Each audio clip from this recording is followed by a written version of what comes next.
శతత్రయాగుండంబులు శూద్రులత శిష్టముగ త్రవ్వించెను.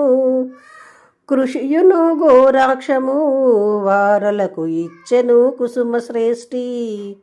సన్నాయి మేళంబుతో వైశ్యులు పురవీధులన్నీ తిరిగి ఋగ్వేద పఠనంబుతో చేరిరి నగరేషు ఆలయమును.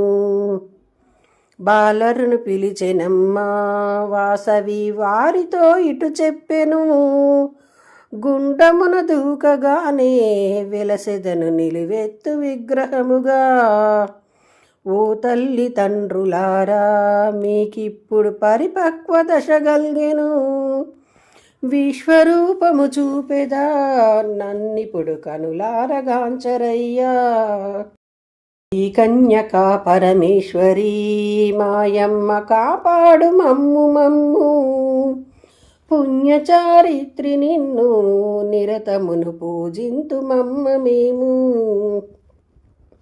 తక్షణము వాసవాంబ దేవతగా అందరికి కనిపించెను. 1000 సూర్యుల కాంతితో వెలిగెను ఆ దివ్య దేవతపుడు. భూమి ఆకాశంబుల వాసవి దిక్కులలో నిండెనమ్మా. దిశలు దప్పెను వెంటనే గ్రహములు తేజమును చూడలేక. ప్రకృతి యావత్తును వాసవి నామముతో నిండెనమ్మా. సర్వజగములు గాంచెను వైశ్యులు దంపతియుతముగాను.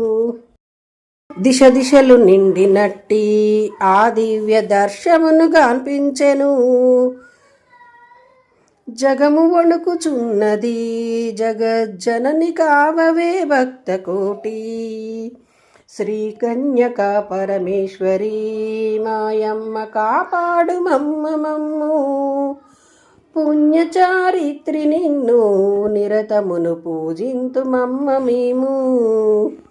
పాటలు పద్యంబులు దండకము భక్తితో పఠించిరి. వాసవిని స్తుతించుతూ భక్తులు వందనము చేసిరమ్మా.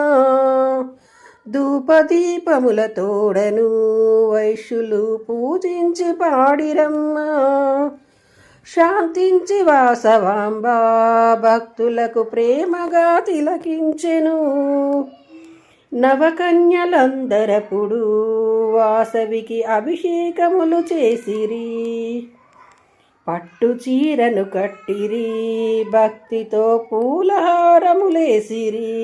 సరళ సాహితి అప్పుడే వాసవికి స్నేహితులు చెంతరాగా.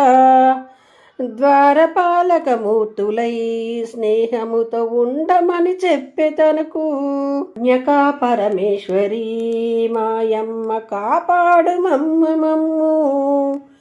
పుణ్యచారిత్రి నిన్ను నిరతమును పూజింతు మమ్మ మేము. భాస్కరుని రప్పించిరి గుండముల అగ్నిని రగిలించిరి. బగ్గు బగ్గున జ్వాలలు గొప్పగా మిన్నంటే మిన్నగాను.